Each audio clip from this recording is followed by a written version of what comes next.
दोस्तों, एपीजे अब्दुल कलाम ने कहा था कि सपने वो नहीं होते जो आप सोते समय देखते हैं, बल्कि सपने वो हैं जो आपको सोने नहीं देते। कलाम साहब की इस कोट से यही मतलब है कि हमने अपनी जिंदगी में कुछ बढ़ने या हासिल करने का असली सपना देखा है तो हम अपने सपने को कुछ इस कदर से पूरा करने में जुट जाएं जिससे हमारी आंखों से रातों की नींद उड़ जाए। क्योंकि नींद में आए सपने हम सवेरे तक भूल जाते हैं, लेकिन खुली आंखों से देखा गया सपना हम नहीं भूलते। इसलिए सपने खुली आंखों से देखना चाहिए और उसे पूरा करने के लिए दिल से कड़ी मेहनत करनी चाहिए। हम सभी ये जानते हैं कि जब कलाम साहब छोटे थे तो बचपन से ही उनका सपना एक पायलट बनने का था, लेकिन घर में इतनी गरीबी थी जिसके चलते उनको साइकिल पर अखबार बेचना पड़ा। लेकिन उसके बावजूद भी उन्होंने कभी हिम्मत नहीं हारा और अपने मजबूत हौसले और पक्के विश्वास से अपने सपने को पूरा करने के लिए पूरी लगन से स्टडी करते थे। आज मैं आप सभी को कलाम साहब की जीवन की एक ऐसे घटना के बारे में बताने वाला हूँ जिससे आपको ये समझ में आएगा कि अगर किसी व्यक्ति के अंदर कुछ कर जाने का जज्बा हो तो बड़ी से बड़ी मुश्किलें भी उसका कुछ नहीं बिगाड़ सकती। बात उस समय की है जब डॉक्टर अब्दुल कलाम MIT में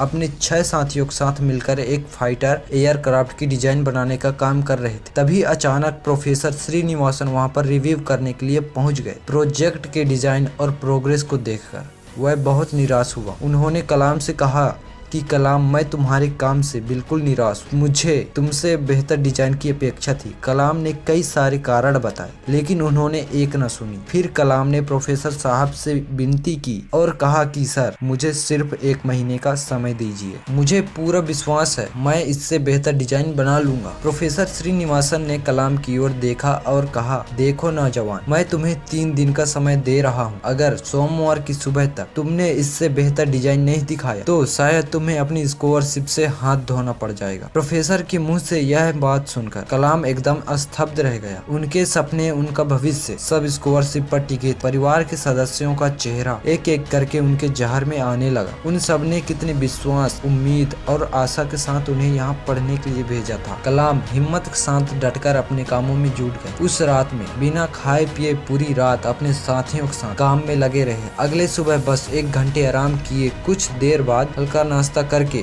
फिर से उस काम में जुट गए। रविवार की सुबह जब वे उस काम को कंप्लीट करने जा रहे थे, तभी अचानक उनके कंधे पर हाथ रखा। कलाम ने पीछे देखा तो प्रोफेसर श्रीनिवासन खड़े थे। प्रोफेसर श्रीनिवासन एयरक्राफ्ट की डिजाइन देखकर बहुत खुश हुए। उन्होंने कलाम की पीठ थपथपाई और गले से लगा लिया और बोले कि मैं जानता था काम पूरा करने के लिए बहुत कम समय देकर तुम पर दबाव डाला, लेकिन मैंने ये उम्मीद नहीं किया था कि तुम इतना अच्छा बढ़िया काम कर दिखाओगे। You have done a great job। दोस्तों, हर एक इंसान की जिंदगी में मुश्किलें आती है, कठिनाइयाँ और चुनौतियाँ आती है। अधिकतर लोग मुश्किलों को देखकर घबरा जाते हैं, हार मान लेते। वहीं कुछ लोग एपीजे अब्दुल कलाम की तरह होते हैं। वे हिम्मत से हर मुश्किलें और हर चुनौतियों का सामना करते हैं और ईमानदारी से परिश्रम करते हुए जीवन में आगे बढ़ते हैं। दोस्तों, हिम्मत और मेहनत 2 ऐसे हथियार हैं जो एक इंसान को योद्धा बना देते हैं, जो जीवन के किसी भी क्षेत्र में आपको सफलता दिलाने की क्षमता रखते हैं। इसलिए आप भी अपने जीवन में हमेशा मेहनत करते रहिए और कभी हार मत मानिए। अगर आपको ये वीडियो अच्छा लगा